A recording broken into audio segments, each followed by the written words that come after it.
ഒരു ജനപ്രതിനിധി എന്ന നിലയിൽ അദ്ദേഹത്തിന്റെ വ്യക്തിജീവിതത്തിലും പൊതുജീവിതത്തിലും പാലിക്കേണ്ട സാമാന്യ മര്യാദകൾ, ആ സാമാന്യ മര്യാദകളുടെ ലംഘനം സജീവമായി തുടർച്ചയായി ഉണ്ടാകുന്നു.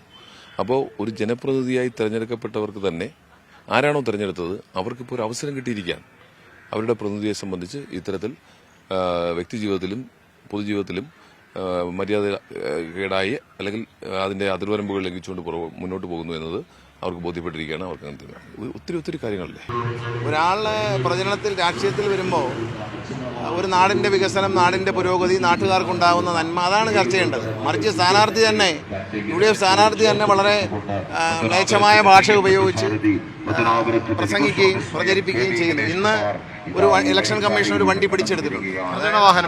അസഭ്യം പറഞ്ഞ് വ്യക്തിഹത്യ ചെയ്തുകൊണ്ട് പ്രചരണം നടത്തിയ ഒരു വാഹനം ഇലക്ഷൻ കമ്മീഷൻ ഇന്ന് UDFന്റെ വാഹനം പിടിച്ചെടുത്തിട്ടുണ്ട്.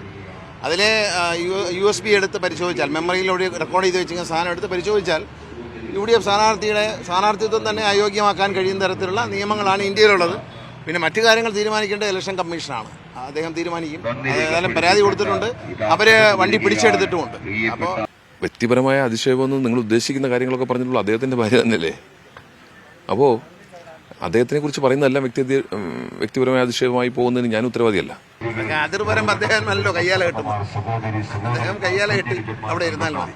നമ്മളെ കാര്യങ്ങളൊന്നും ഇടപെടേണ്ട കാര്യമില്ല. കേരളത്തിലൊരു മന്ത്രി എന്ന നിലയിൽ അഴിമതിയില്ലാതെ കേരളത്തെ 3 തവണ മന്ത്രിയായിരിക്കുകയും ഏറ്റെടുത്ത എല്ലാ വകുപ്പുകളിലും മാന്യമായ നിലയിൽ പുരോഗതി കൈവരിക്കാനും കഴിഞ്ഞ ഒരു സാധാരണ മന്ത്രിയാണ്, ജനപ്രതിനിധിയാണ് ഞാൻ. അതെൻ്റെ നാടിന് അഭിമാനം തന്നെയാണ്. പിന്നെ വീട്ടിനകത്ത് ഒളിഞ്ഞു നോക്കുന്നത് വേറെ ആൾക്കാരുടെ ചില സംസ്കാരമാണ്. അത് അയാളോട് ചോദിച്ചാൽ മതി. 2021 അദ്ദേഹം ജയിച്ചതിന് ശേഷം 2026 ഇപ്പോൾ തെരഞ്ഞെടുപ്പ് നടക്കുമ്പോൾ 2021 ശേഷം അദ്ദേഹം ബീജാപാപം നടത്തി ഇവിടെ കൊണ്ടുവന്ന ഒരു ഡെവലപ്മെന്റൽ ആക്ടിവിറ്റി ഒരെണ്ണം പറയട്ടെ.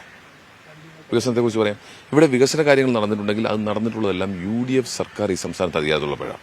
ശ്രീ AK ആന്റണി, ശ്രീ ഉമ്മൻചാണ്ടിയും അധികാരത്തിൽ വരുന്നപ്പോഴാണ് ഈ നിയോജകമണ്ഡലത്തിൽ വികസന പ്രവർത്തനങ്ങൾ നടന്നിട്ടുള്ളത്. കഴിഞ്ഞ 10 വർഷമായി ഈ നിയോജകമണ്ഡലത്തിൽ വികസന പ്രവർത്തനം നടക്കുന്നില്ല.